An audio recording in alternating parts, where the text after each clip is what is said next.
Assalamualaikum warahmatullahi wabarakatuh. Memperkenalkan, nama saya Ilham. Saya dari Prodi S1 Farmasi angkatan 2019. Jadi di sini saya menjelaskan jaminan mutu kosmetik. Jadi definisi kosmetik, kosmetik merupakan suatu bahan yang digunakan pada bagian luar badan untuk membersihkan, menambah daya tarik, mengubah penampilan, melindungi agar dalam keadaan baik, memperbaiki bau badan, namun tidak dimaksudkan untuk mengobati suatu penyakit. Keinginan untuk mempercantik diri secara berlebihan, salah pemahaman akan kegunaan kosmetik menyebabkan seseorang melakukan kesalahan dalam memilih dan menggunakan kosmetik tanpa memperhatikan kondisi kulit dan pengaruh lingkungan. Hasil yang didapat tidak membuat kulit menjadi sehat dan cantik, namun malah terjadi berbagai kelainan kulit yang disebabkan oleh penggunaan kosmetik tersebut.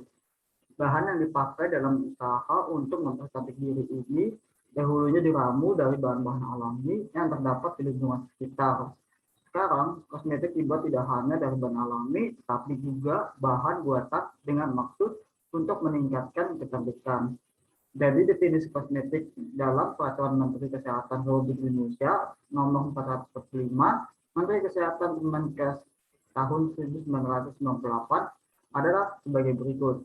Kosmetik adalah sediaan atau paduan bahan yang siap untuk digunakan pada bagian luar badan, epidermis, rambut, kuku, bibir, dan organ kelamin bagian luar, gigi, dan rongga mulut untuk membersihkan, menambah daya tarik, mengubah penampakan, melindungi supaya tetap dalam keadaan baik, memperbaiki bau badan, tetapi tidak dimaksudkan untuk mengobati atau menyembuhkan suatu penyakit.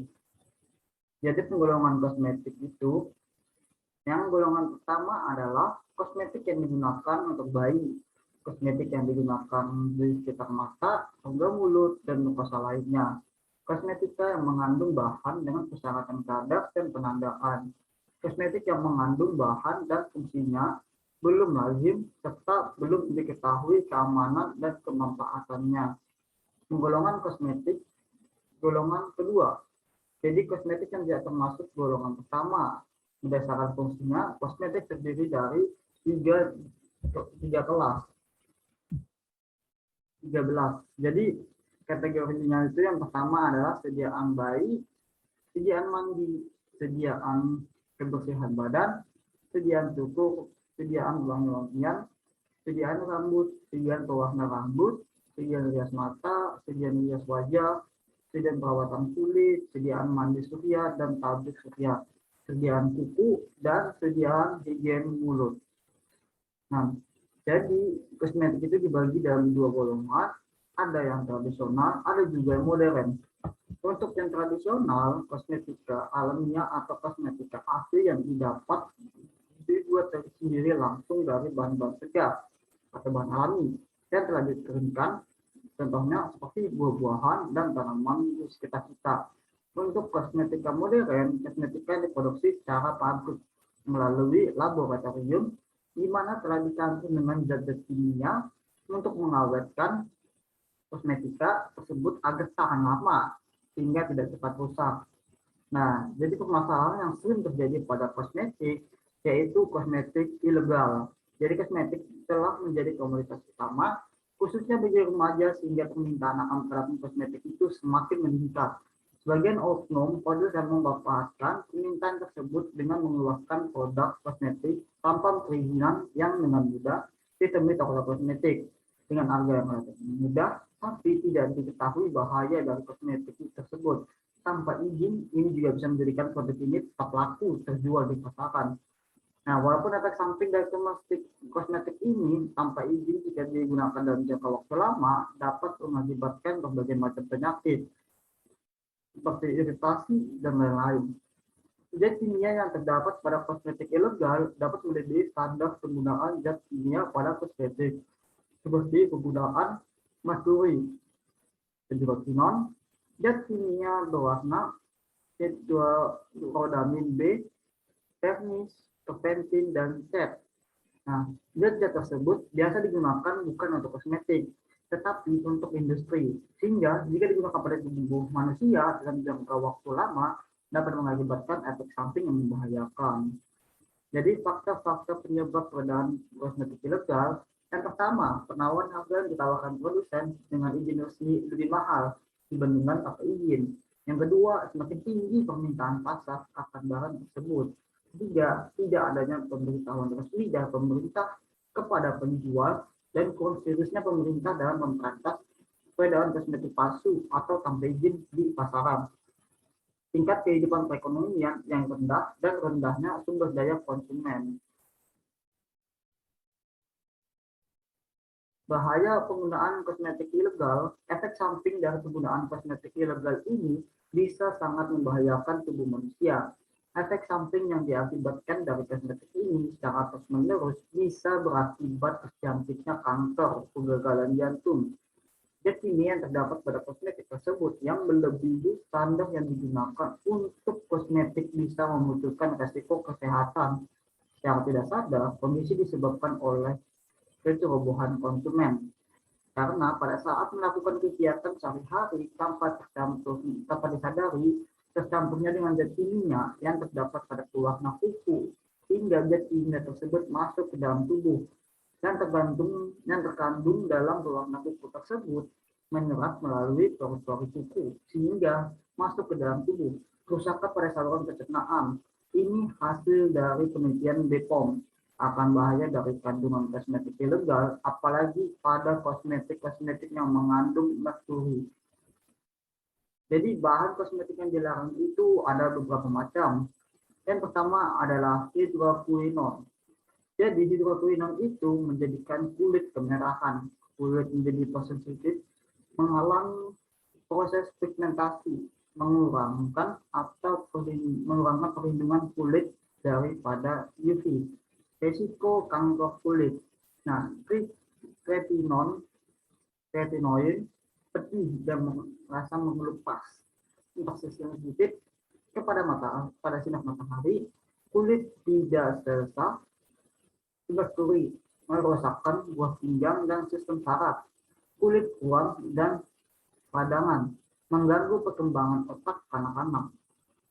Jadi ada beberapa bahan yang dilarang pada kosmetik. Ada 3.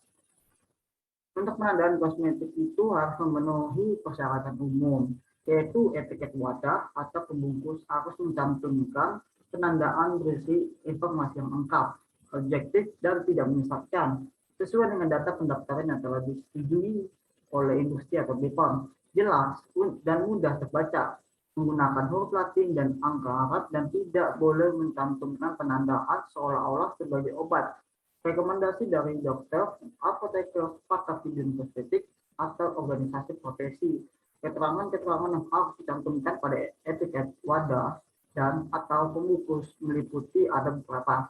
Yang pertama adalah nama produk, nama dan alamat produsen atau importer atau penyalur, ukuran, isi, atau berat besi.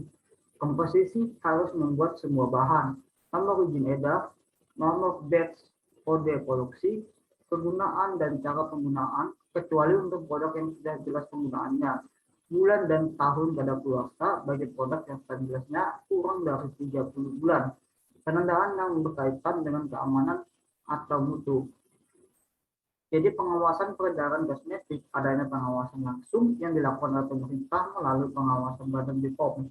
Dilakukan dengan menggunakan 2 metode. Metode pertama adalah pre-market control, dan yang kedua adalah post-market control.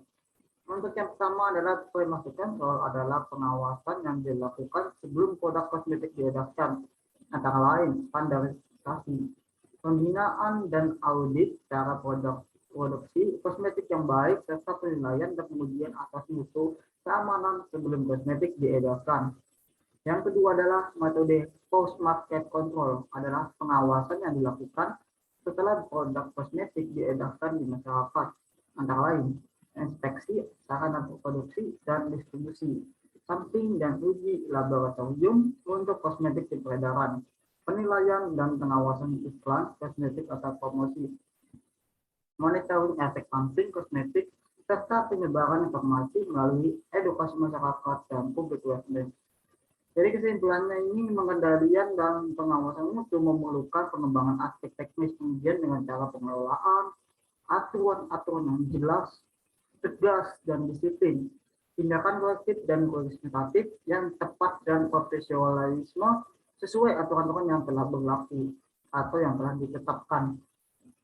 Pengawasan mutu harus diaplikasikan dengan ilmu pengetahuan dan teknologi dan dilakukan secara terus-menerus dan berkelanjutan. Karena dapat dilihat pengawasan mutu banyak yang tidak diawasi secara berkelanjutan, sehingga masih ada permasalahan-permasalahan yang masih ada terjadi akibat pengendalian mutu yang tidak diawasi.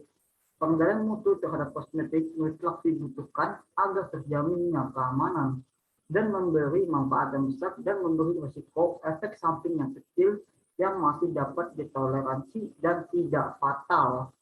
Peran pemerintah sangat dibutuhkan dalam pengendalian mutu kosmetik serta memberikan perlindungan atas keselamatan dan keamanan hidup rakyat. Caranya diharapkan kepada konsumen kosmetik agar memperhatikan kandungan yang terdapat di dalamnya, apakah berbahaya atau tidak.